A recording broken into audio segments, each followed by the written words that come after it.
अगर आप दूसरे दल के विधायक को अपने दल में शामिल कराते हैं तो पहले उनसे इस्तीफा दिलवाइए और इस्तीफा देश के जनादेश के थ्रू आप उनको अपने आप में लीजिए।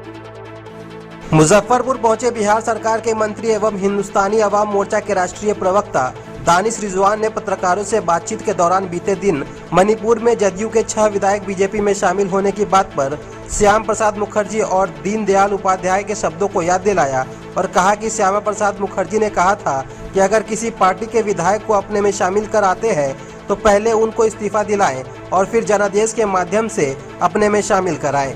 लेकिन आज भाजपा के नेता दूसरे दल के विधायकों को डेरा कर, धमका कर, लालच देकर, ब्लैकमेल कर, हर तरह के प्रोपेगेंडा अपनाकर अपने में शामिल करा रहे हैं। वही हम पार्टी के विधायकों पर कहा कि किसी के मां ने दूध पिलाया है तो हिंदुस्तानी अवाम मोर्चा को तोड़कर दिखाए। साथ ही साथ भारतीय जनता पार्टी को भारतीय भ्रष्टाचारी बता डाला। 5 विधायक बीजेपी में शामिल हुए मणिपुर में, क्या कहेंगे? बीजेपी आक्रामक एकदम। देखिए, ये पार्टी में टूट नहीं है और अगर भारतीय जनता पार्टी के नेता लगातार आक्रामक हो रहे हैं तो हमें लगता है कि वो मुखर्जी जी की बातों को भूल रहे हैं कि श्यामा प्रसाद मुखर्जी जी ने दल बदल के मामले पे क्या कहा था, पंडित दीनदयाल उपाध्याय जी ने क्या कहा था।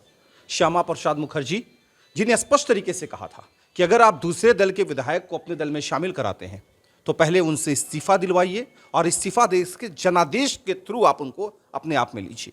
लेकिन आज भारतीय जनता पार्टी के नेता डरा कर, धमका कर, लालच दे करके, ब्लैकमेल कर करके, हर तरीके का प्रोपगंडा अपना करके दूसरे दलों के विधायकों को तोड़ने के काम कर रहे हैं। अच्छा, हम पार्टी में टूट सकते हैं क्या बीजेपी? अगर किसी की मां ने दूध पिलाया है तो हिंदुस्तानी आवाम मोर्चा के विधायकों को तोड़ कर दिखाए, स्थिति स्पष्ट हो जाएगी। बीजेपी कह रही है कि नीतीश कुमार ने भ्रष्टाचारियों के साथ हाथ मिला लिया है। और अगर नीतीश जी 15 दिन पहले जब बीजेपी के साथ थे तब बीजेपी भ्रष्टाचारी थी क्या? अजीब चीज़ें हैं।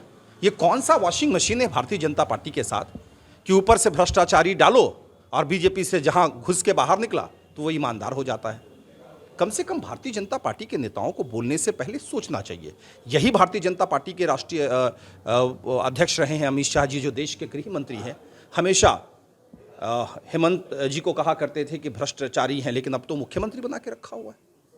ये कहते थे महाराष्ट्र के जिनको अभी मुख्यमंत्री बना के रखा हुआ है, उनको कहते थे कि बड़ा भ्रष्ट आदमी है, लेकिन शिंदे जी को आज उन्होंने मुख्यमंत्री बना के रखा हुआ है। देखिए, इनके बयान को अगर आप पुराने बयान को देखें और आज के बयान को देखेंगे तो स्पष्ट हो जाएगी कि भारतीय जनता पार्टी नहीं, भारतीय भ्रष्टाचारी पार्टी है ये, जो वक्त के हिसाब से बयान बदलती है। क्या लगता है बिहार में जंगल राज आ गया? जिस तरीके से बीजेपी कह रही है कि लगातार अपराध बढ़ता जा रहा है बिहार में, क्या लगता है? 2018 में तो माननीय सुप्रीम कोर्ट ने कहा है कि उत्तर प्रदेश के हालात को देखकर ऐसा लगता है कि वहाँ जंगल राज है।